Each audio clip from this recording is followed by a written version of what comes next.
Hey everyone, I'm Joe Seckman, AVP of R&D at Bishop Fox, coming to you live from DEF CON.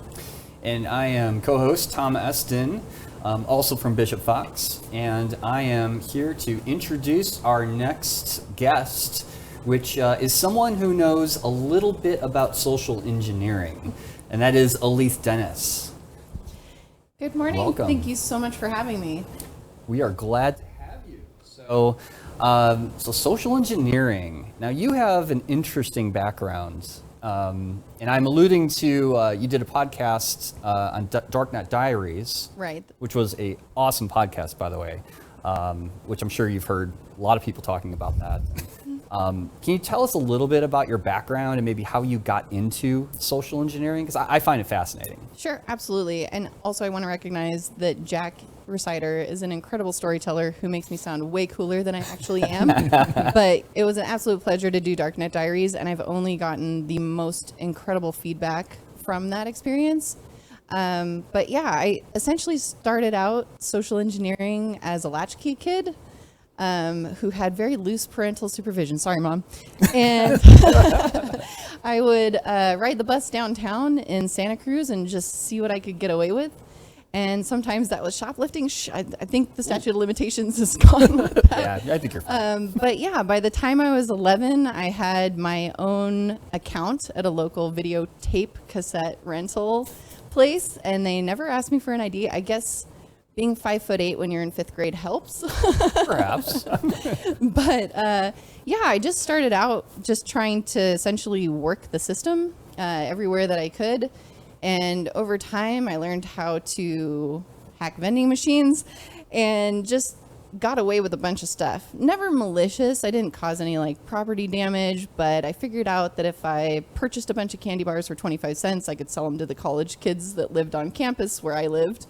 For $3. So it was just this constant desire to push the boundaries and see how I could manipulate the system, sneaking into movie theaters, stuff like that, that really started my career, so to speak, in social engineering. But I found DEF CON and I learned more about social engineering and how it could be used in a positive way. To protect companies, to educate individuals on how to protect their own assets and their families and their information. And it's just something that really sparked an interest in me. And I decided about 6 or 7 years ago that that's what I wanted to do with my life. And now I'm here. Yeah, that's awesome. I'm sure it was hard kind of like drawing the line, right, between like ethical and non-ethical. And I think that's something that as an industry we struggle with, right? Sure. I'd love to get your thoughts on that. Like, how do we differentiate? So ethics are something that are, I mean, you would think it runs contrary to social engineering in general, but ethics are something that are just incredibly important to me, and I'm actually honest almost to a fault. I'm overly transparent most often. People find me blunt and sometimes offensive. But anyway, the point is that I think it's something that we can absolutely stick with and promote, especially in red teaming, and still come out on top, but also leave our clients with a better understanding of security in general, and that they'll be more open to learning those lessons and engaging with us and seeing us as a partner rather than an adversary, even though that's really the goal of the engagement.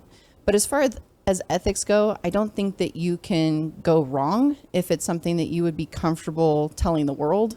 And in my experience, our clients have always been most appreciative when we're more on the purple side than the red, and really partner with them. Even if I'm doing a black box test, I'll give them the option of approving contacts, of, approving pretext in advance and looking at the copy of the phishing emails. And if they, want to truly not know what's coming, that's up to them. But I just try to do things in a way that I would appreciate my vendor or my consultant doing things for me if I were them, and just being as transparent and open as possible.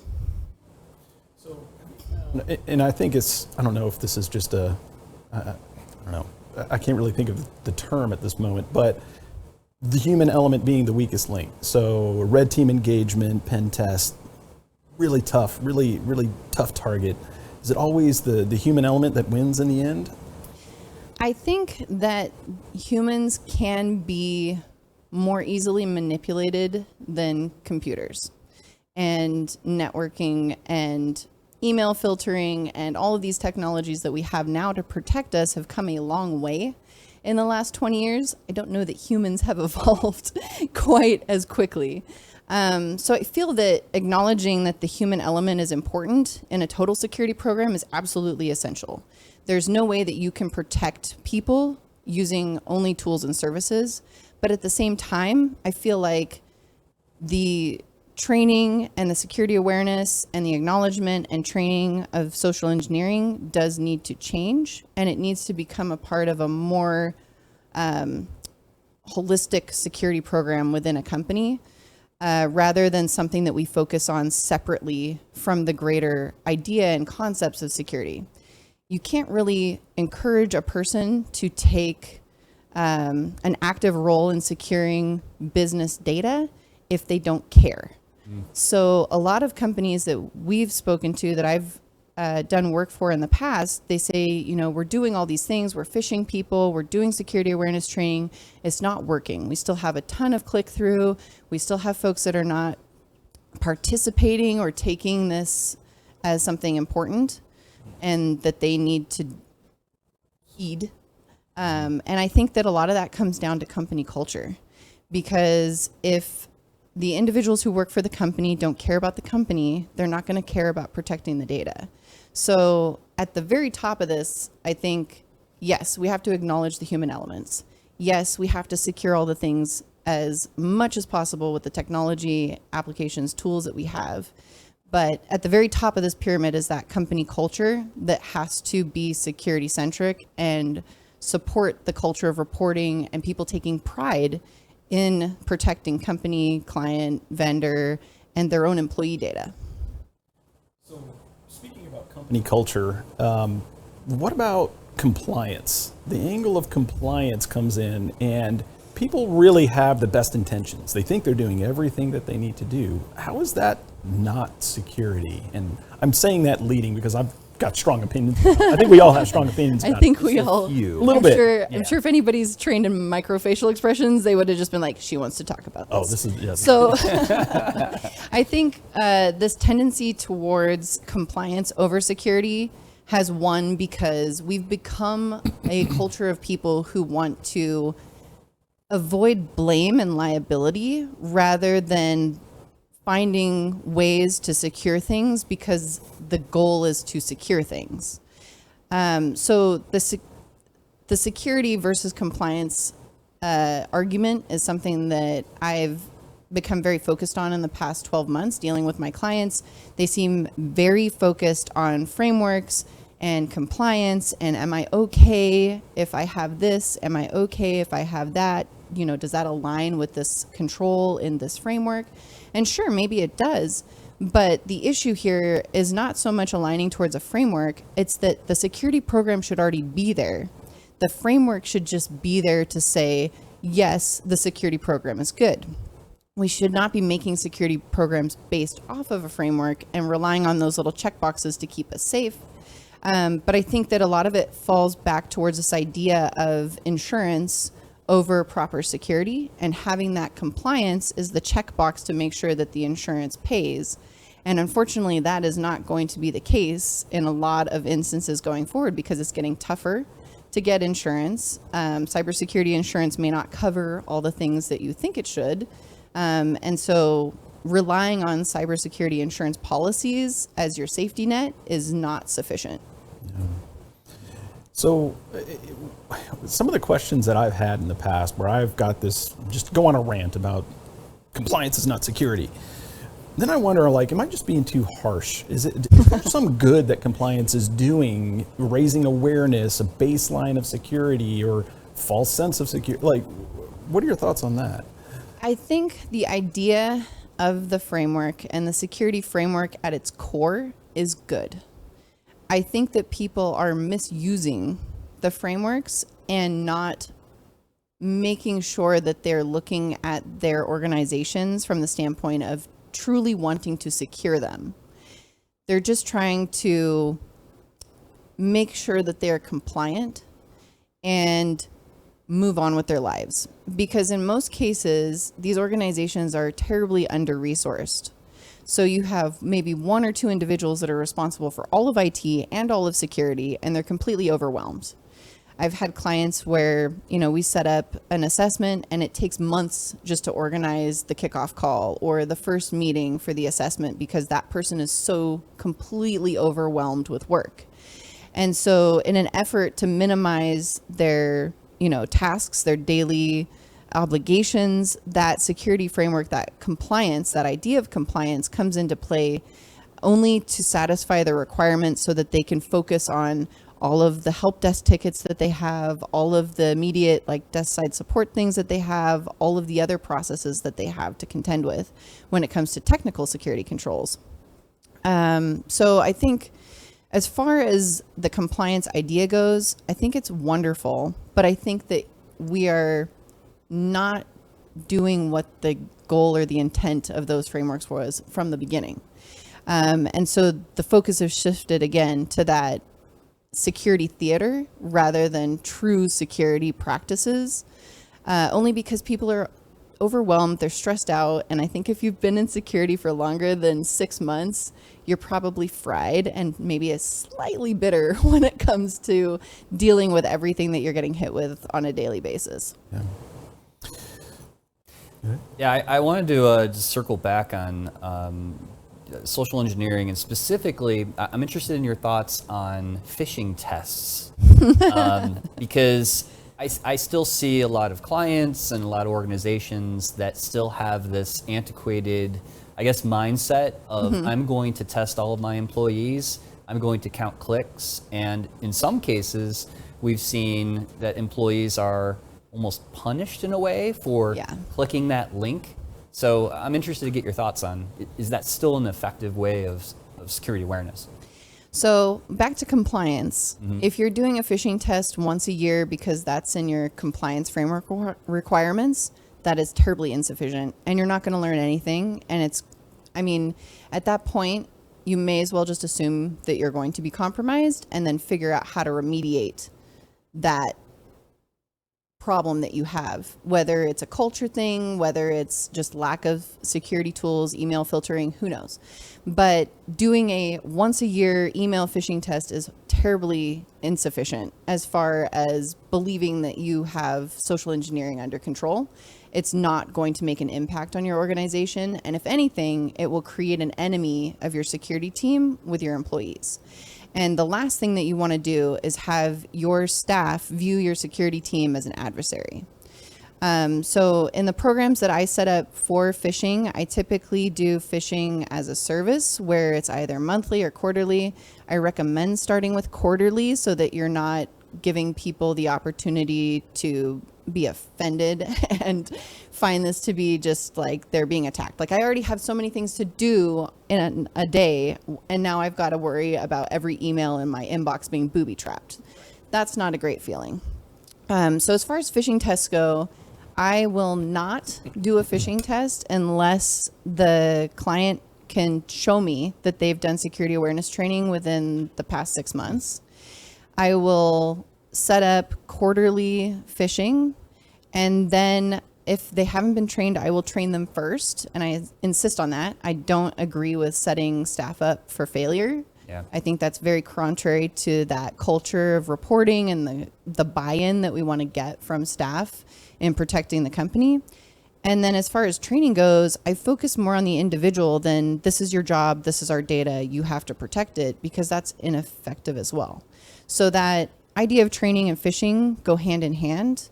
And I think that that creates a much better opportunity for success with the employees. And then I gamify the heck out of it. And it can be fun, silly things. It can be, tangible rewards. It can be all kinds of stuff, just depending on the company culture, what's important to them. I let them dictate those things. And then I really want to empower the security team to act as my insiders during those tests. And if I can capture the conversations that people are having in internal chats, like, hey, I saw this email, looked really fishy, and oh my gosh, look at this one, this link is ridiculous. And I give folks an opportunity to spot the first couple. You don't want to just hit them with the hard ones right up front. I want to give people the opportunity to have success so that they learn. Of course, there's always going to be individuals who fail, but in that case, I don't encourage punishment. I really want to look at this from a more positive angle and encourage that opportunity for learning and coaching, because some people, ultimately, myself included, learn the hard way. And it's just one of those things where if I'm clicking through a PowerPoint, I'm not going to learn the thing. But if I click on an email and find out that I was making a mistake there, I'm going to learn through that mistake. That way again. Right. I don't want to do that again. And I think and it's not something that needs to be publicized. It's not something anyone needs to know, except for that employee. Of course, if you've got an individual that is being absolutely reckless and it's just a pattern, I mean, that's an instance where you may have to take that person aside and just educate them more on like a one-on-one basis. But overall, I would say phishing once a year, insufficient. Yep. It's not going to make a dent. It's not worth spending the money on. If you're going to phish only once a year, you might as well put that budget towards great security awareness training and fostering that culture of security and reporting within your staff. Yeah. So how do you handle situations where, employees through, if you're doing phishing or whatever it is for maybe to show security awareness, how do you handle people that feel like they've been conned? They've been tricked by somebody?